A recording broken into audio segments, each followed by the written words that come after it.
வணக்கம். இலங்கை செய்திகளுடன் நான் ரோஷன். விரிவான செய்திகளுக்கு முன் தலைப்புச் செய்திகள். கைது செய்யப்பட்டவர்கள் விரைவில் பணியில் விடுவிக்கப்படுவது குறித்து யாரும் கவலைப்பட தேவையில்லை என்று ஜனாதிபதி தெரிவிப்பு.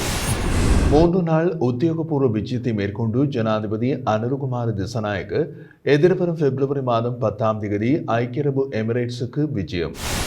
இந்திய எரிபொருள் குழாய் இணைப்பின் மூலம் விநியோகிக்கும் திட்டம் தொடர்பான ஒப்பந்தங்கள் இன்னமும் இறுதி செய்யப்படவில்லை என வெளிவிவகார அமைச்சர் சுட்டிக்காட்டு.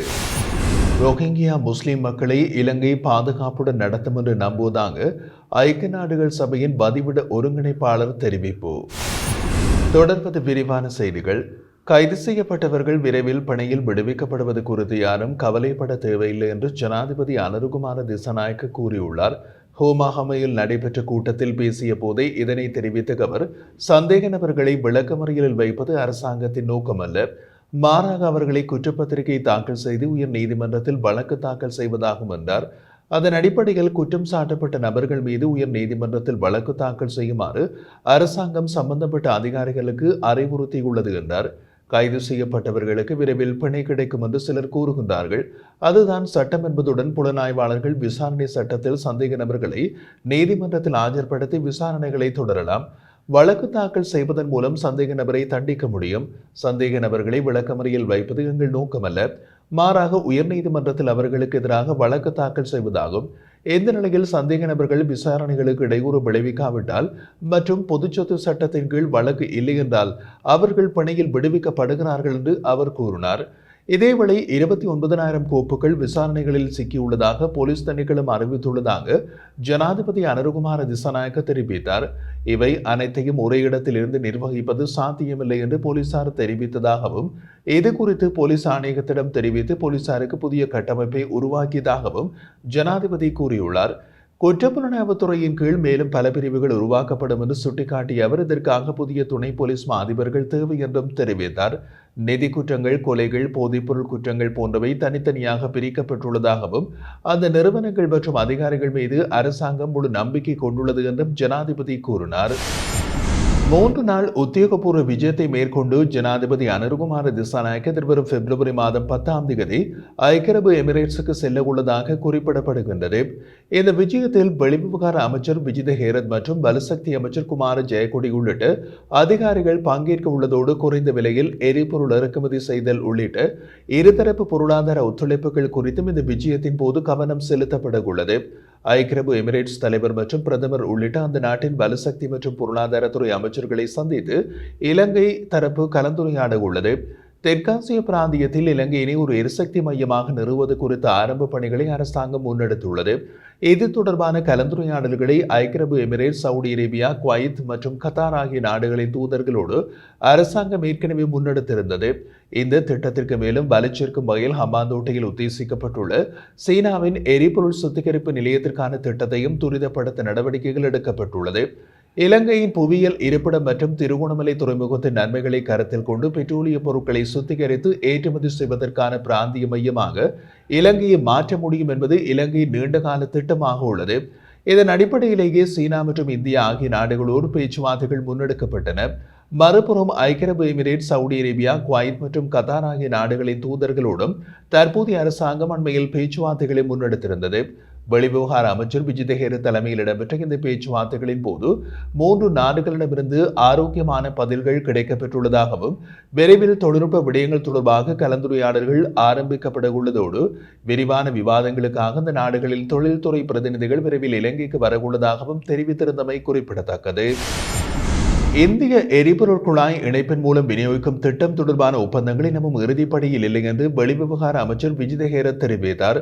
அரசாங்க தகவல் திணைக்களத்தில் நடைபெற்ற ஊடக சந்திப்பின் போது கேள்வி எழுப்பியவர்களுக்கு பதிலளித்த போது அமைச்சர் இந்த தகவலை கூறினார்.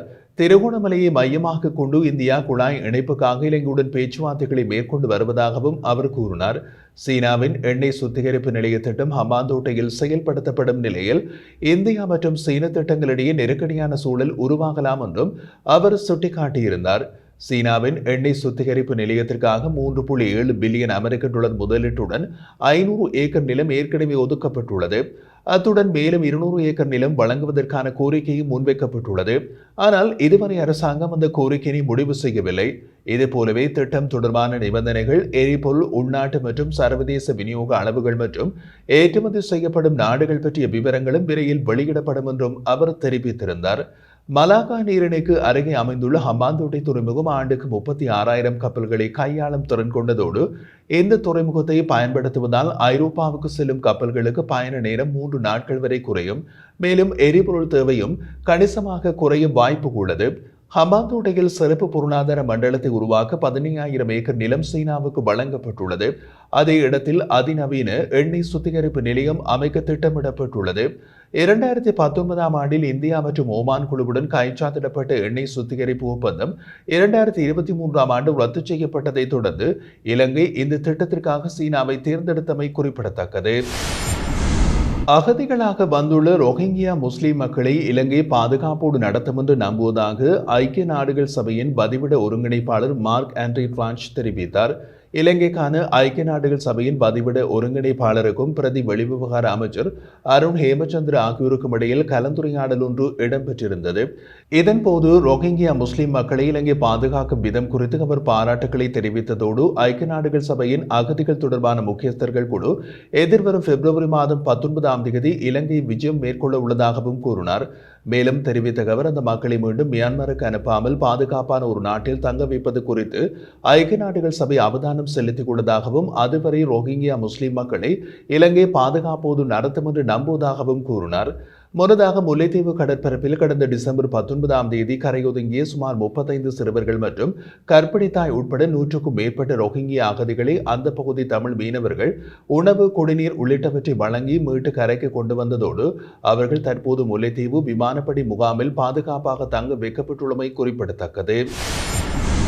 2023ஆம் ஆண்டில் இலங்கை பல்வேறு வடிவங்களில் பதப்படுத்தப்பட்ட மில்லியன் கணக்கான ரூபாய் மதிப்புள்ள அரிசியை பல நாடுகளுக்கு ஏற்றுமதி செய்துள்ளதாக தகவல் வெளியிடப்பட்டுள்ளது.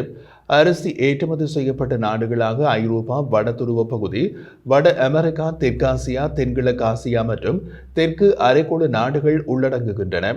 அந்த ஆண்டில் நெல் உற்பத்தி 4.5 மில்லியன் மெட்ரிக் டன்களை தாண்டியதோடு இது சுமார் 13 மாதங்களுக்கு உள்ளூர் தேவையினை பூர்த்தி செய்யும் அளவுக்கு போதுமானதாக இருந்ததாகவும் மதிப்பிடப்பட்டது.